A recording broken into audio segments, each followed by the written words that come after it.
We saw some talk. Obviously, Klopp mentioned a few months ago, and he was obviously he hates being grilled on transfers and all that kind of stuff. And I think he'd mentioned how like we wouldn't be spending big, we wouldn't be investing much in the summer. Yeah, he has said that several times. And, but then there's talk, and I haven't seen the direct video of this, but Cav Solokol saying on Sky Sports that John Henry was saying in Madrid that Liverpool would invest to make sure that they can improve and what have you. It's very hard to pick what's the truth and what's not, because there's a lot of gamesmanship that goes in this. Liverpool are never going to talk in the season particularly about investing, because you're not going to detract from the squad that's already there. How do you feel this summer's going to go? With all signed players, and to get the players they need, the level they need, they'll have to spend money, because Liverpool have got a slight problem now in that their analytics work, and people can see it now. Yeah, people can see it. That actually Liverpool do so much research into players, and they've got this team, and everyone's read the New York Times article, and I've been aware of it for a long time, and the work they do. I won't go into it now, because honestly we could talk an hour about it. It'll blow your mind. Some of the things I could tell you about what they're doing, it will absolutely blow your mind. But basically they've got a guy who worked on the Hadron Collider working for them, and he was the guy who basically worked out that the world wasn't going to blow up when they collided those atoms together. So that's the level. That is true. Because remember, I don't know if you remember all that Hadron Collider stuff, but they were like, there's this big thing where they were smashing atoms against each other to see what happened. And people were going, you smash an atom, the world could implode. And there was some theory which suggested it could. So they had to do all the theory to work out that it wouldn't blow the world up before they actually did it. And then it didn't blow the world up. So, fair play. Now he's now working for Liverpool. He was on that team that was doing all the theory behind that. And he's now working for Liverpool. Yeah. And so I could tell you what he's doing and all that, but the reality is they do this analysis, and it is sophisticated. It's not just looking how many goals he scores, how he does this.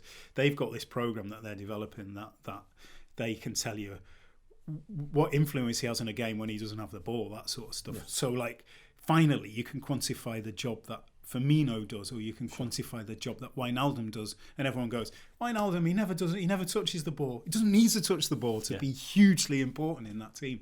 So Liverpool are sophisticated, but everyone else knows it. Yeah. So if Liverpool go in to say, just let's go to an example, they go to say Lille and go, we want your player, and he's 20 years old, and he's only played 20 games for you. We want him. They'll go, hang about. This is Liverpool. What have you seen that this is Liverpool. You've seen something. He's going to be the next Salah. Yeah. Because Roma did that. They sold Salah, and then the next year they were in for Alisson and going, hang about. We're not falling for that one again. So Liverpool really are at that level. And they're going to have to pay. If they see their profile is they want them between 19 and 24 max, really, unless it's a centre half or a goalkeeper. But ideally, it's between 19 and probably 23. Actually, any player you go in anywhere in Europe, and you say we're Liverpool, we want your 19-year-old, 20-year-old, they're going to go, ooh. We're not letting you have him for cheap. So Liverpool will have to pay, and they'll sign at least 2 players this summer, at least. You think, because is this...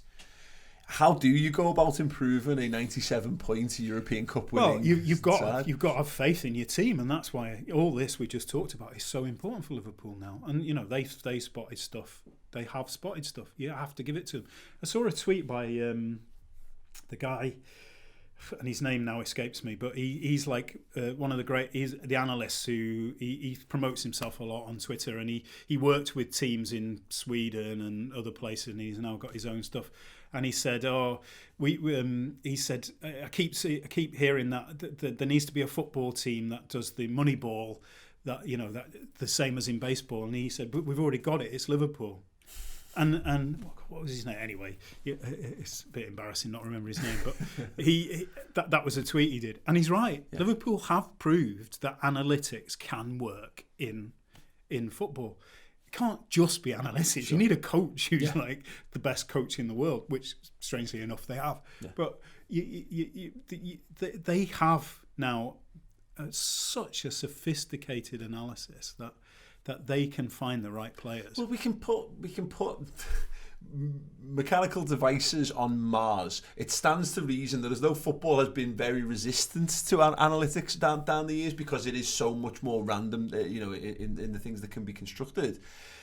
It's just a matter of the depth of mathematics behind it, not that it's completely impossible. Absolutely, and you know what? I said I wouldn't bore you with, or like drone on about all this stuff, but one of the guys they've got is a particle physicist, and the thing about it, which is looking at atoms, and the thing about atoms is they're random in their movement, but in fact you can still predict the movement. So football is random in its movement, but you can actually predict a lot of that movement because players have strengths and weaknesses. So ultimately, when they're under pressure, even though their movement seems random, it's a go-to. Yeah. What their strengths are. So they'll move like Jordan Henderson will move outside to find space when he's under pressure because he doesn't want to be, pressed too hard. So that seems random, but in fact you can plot it. That's just a small example. And so in fact, it can be sophisticated in how you now analyse games. And Liverpool, they haven't got it yet, but they're developing programmes that will do that. But more importantly, they're developing programmes that look at players and their contribution, not just with the ball, but without the ball. So they'll look at players. And there are players out there, and I can tell you now, they might not actually sign them this summer, but they're looking at players. And when they do sign them, they're going to have to spend big money to get them because they're already at a level where the analysis that they do means something. Because it's like you can analyse you or I playing for a park team, sure, and our stats are fantastic, but we're only playing for a park team. Yeah. And it's the same, you can go and analyse a kid playing in the 3rd division in, Swiss football, but the analysis isn't meaningful. It is if you're playing for Lyon. Yeah. Even if you're 20 years old, but you're playing for Lyon, and there's a player there who Guardiola was raving about when they played, and he'll definitely be on Liverpool's radar. His name's Aouar. Of course, I don't know how you pronounce it. With the pronunciation. Here we go. Here we are. Yeah. I'm back on this show, struggling with the pronunciation of yet another footballer. But I don't think he'll be allowed to leave this summer. But I'd be amazed if he's. I'm not saying he is on Liverpool's radar. I'm pretty sure he is. I'd be amazed if most top clubs. Of course he would, because all the clubs now they know what. He's just got in the France squad for their games this summer. So it's not as if he's a secret. Yeah. He'll be on everybody's radar. Guardiola was raving about him, so it's not as if you need to be the particle physicist to work out how good he is. But I'll tell you, he is good. And if he were to come available and said, "Yeah, I'll turn City down and go to Liverpool," then Liverpool would spend whatever it took to get him. Yeah. If their analysis was, as I believe it probably is, told them that he could improve their team, I think that they would do it this summer if they had to.